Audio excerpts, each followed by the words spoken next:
আজকে একটা ঘটনা বলি।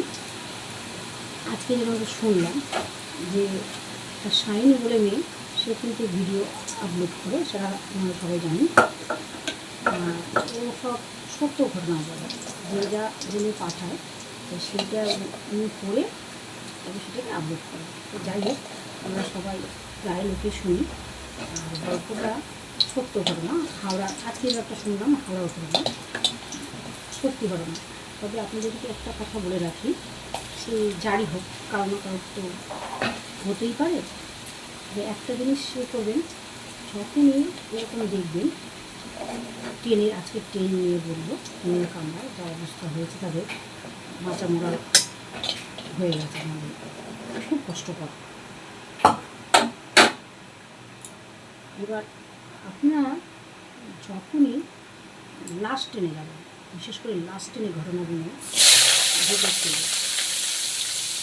লাস্ট ট্রেনে যখন যাবেন যদি মধ্যখানে কামরায় আরও কামরা ছিল, কেউ কিন্তু থাকবেন না। একটা অনুরোধ করে আপনাদের বলছি, যখনই দেখবেন এরকম পরিস্থিতি, তখন আপনারা সামনের কামরার দিকে থাকবেন। আর দেখবেন সেখানে প্রচুর লোক থাকে, মানে মাঝখানে অনেকে উল্টা থাকতেন, সেই কামরায় থাকবেন। মানে ওরা যে কামরায় ছিল সেখানে ছিল অনেক লোক, তারপরে যখন সবাই নেমে গেল শুধু ওরা দুজন ছিল। তাই জন্য ও অত্যন্ত আটটা দিনে এসে তার পাশে বসেছিল। তাহলে তার কীরকম তার পরিস্থিতি হয় তাহলে জানো, বুঝতে পারছেন। যাই হোক, আপনারা একটু বলে দিচ্ছি, সবসময় ট্রেনের সামনের দিকে থাকবে কামরায়। মানে অনেক লোক থাকে, অনেক লোক লাস্ট ট্রেনে যাতায়াত করে, এটাই থাকবে। আর এরকম কোনো ভুল করবেন না আপনারা। সেটা যে করেছে তাই জন্য সে অনেক খেসারত করতে দিতে হয়েছে, না আপনাদের না দিতে হয়।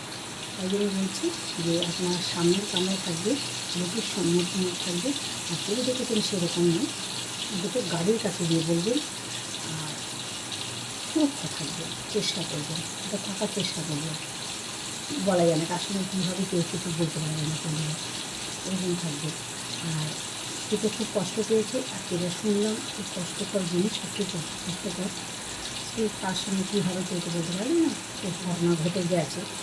তো রাতে দিতে সবাই তো আর মানে তাড়াতাড়ি হয়ে ওঠে না, তারা অনুষ্ঠান বেঁচে গেছিলো, রাখাতেই পারে। তাই আপনারা কিন্তু বলে দিচ্ছি যে লাস্ট ট্রেনে কোনো কামরা থাকবে না, সামনের দিকে থাকবেন। আপনাদের কোনো বিপদ হবে না, দেখবেন এটা পরস্পর